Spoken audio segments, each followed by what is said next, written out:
नमस्कार दोस्तों। एक व्यक्ति जो मृत्यु के करीब था, मृत्यु से पहले अपने बेटे को चांदी के सिक्कों से भरा थैला देता है और बताता है कि जब भी इस थैले से चांदी के सिक्के खत्म हो जाएं, तो मैं तुम्हें एक प्रार्थना बताता हूँ। उसे दोहराने से चांदी के सिक्के फिर से भरने लग जाएंगे। उसने बेटे के कान में 4 शब्द की प्रार्थना कही और वह मर गया। अब बेटा चांदी के सिक्कों से भरा थैला पाकर आनंदित हो उठा और उसे खर्च करने में लग गया। वह थैला इतना बड़ा था कि उसे खर्च करने में कई साल बीत गए। इस बीच वह प्रार्थना भूल गया। जब थैला खत्म होने को आया तब उसे याद आया कि अरे, वह 4 शब्दों की प्रार्थना क्या थी।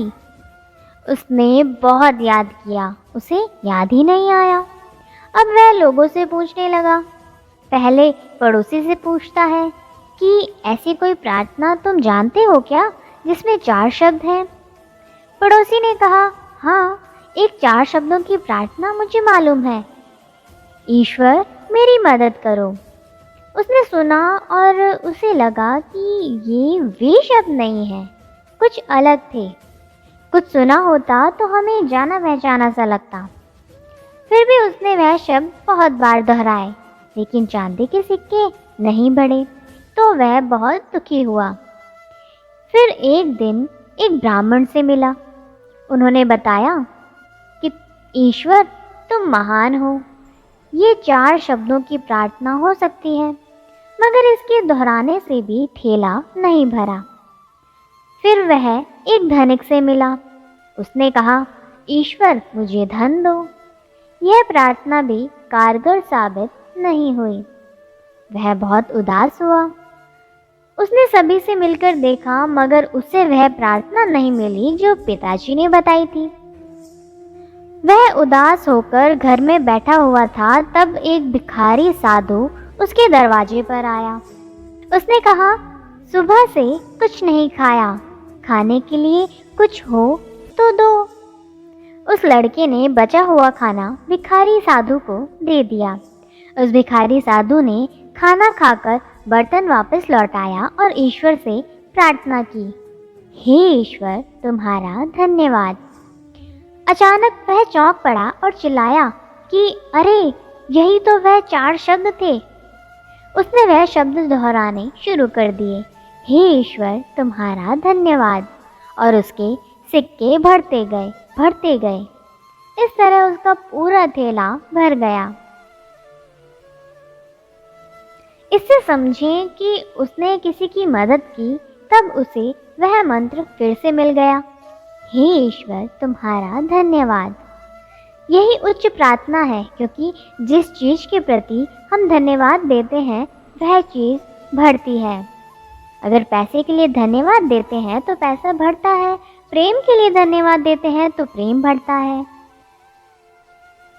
इस कहानी से समझें कि हे ईश्वर तुम्हारा धन्यवाद, ये 4 शब्द नहीं, प्रार्थना की शक्ति है।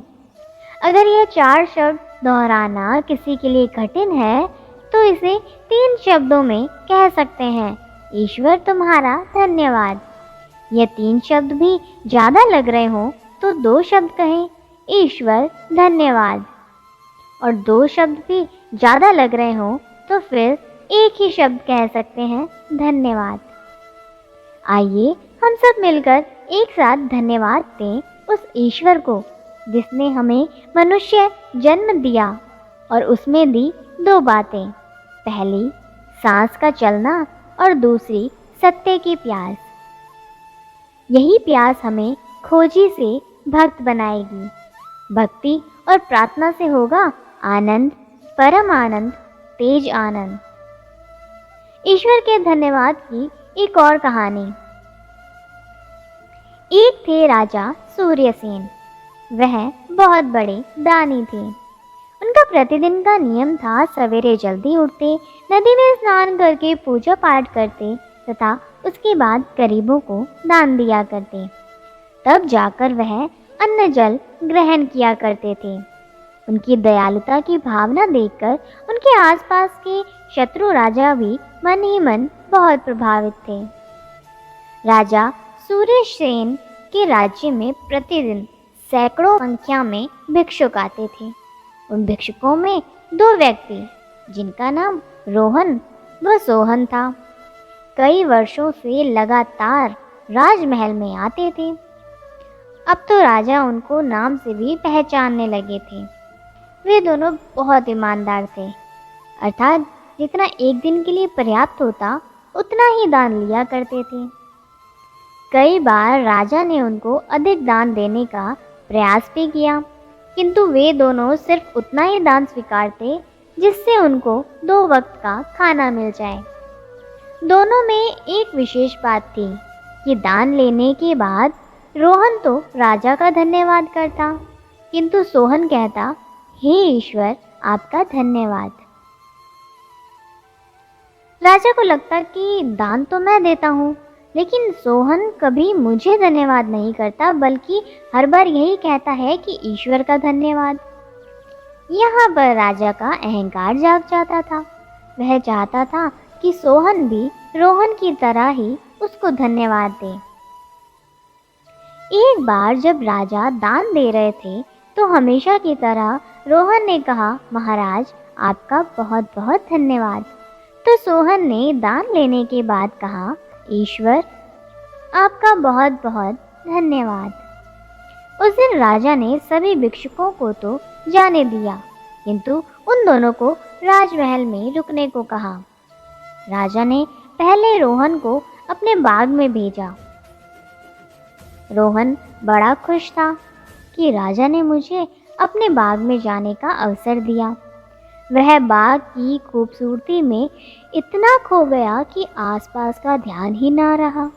वहाँ पर राजा ने धन से भरी एक पोटली रखी थी, जिसकी ओर उसका ध्यान ही ना गया। अब वह वापस आ गया। राजा ने पूछा, क्या तुम्हें वहाँ कुछ मिला? रोहन बोला, नहीं महाराज, मुझे तो कुछ भी नहीं मिला, लेकिन बाग बहुत ही अच्छा था। अब राजा ने सोहन को वहाँ भेजा। वह मन ही मन ईश्वर को धन्यवाद देता हुआ बाग में घूम रहा था कि उन्होंने उसे यह अवसर दिया कि आज राजा के बाग में घूमने का मौका मिला। वह बड़ा सतर्क होकर वहाँ चल रहा था। तभी उसकी नज़र उस पोटली पर पड़ी, जिस पर रोहन की नज़र नहीं पड़ी थी। वह वापस आया और राजा को वह धन से भरी पोटली दे दी। अगले दिन राजा ने रोहन को एक बड़ा सा कटहल दिया और सोहन को मात्र कुछ रुपए दे दिए। सोहन ने हमेशा की तरह ईश्वर को धन्यवाद दिया। अब रोहन बेमन से उस कटहल को लेकर चल दिया और सोचने लगा कि राजा ने आखिर यह क्या दिया है, और उसने बाजार जाकर वह कटहल सब्जी वाले को बेच दिया। सोहन ने उन रुपयों का कटहल उसी सब्जी वाले से खरीदा और संयोग से यह वही था जिसे रोहन ने बेचा था। घर जाकर जब उसने वह काटा तो उसकी आंखें खुली की खुली रह गई। उस कटहल में से सोने की कुछ अशर्फियाँ निकली। अगले दिन भिक्षा के लिए अकेला रोहन ही राजमहल पहुंचा तो राजा ने उससे सोहन के बारे में पूछा। रोहन ने राजा से बताया कि अब वह नहीं आएगा, उसे कहीं से सोने की अशर्फियाँ मिल गई हैं। अब वह एक अमीर आदमी बन चुका है। राजा ने अपना माथा पकड़ लिया। राजा ने सोचा कि मैंने कितना प्रयास किया कि रोहन दान के लिए हमेशा मुझे ही धन्यवाद देता है, इसकी मदद की जाए, लेकिन इसके भाग्य में धन था ही नहीं। सोहन ठीक ही हर बात के लिए ईश्वर का धन्यवाद करता था। राजा का घमंड टूट चुका था।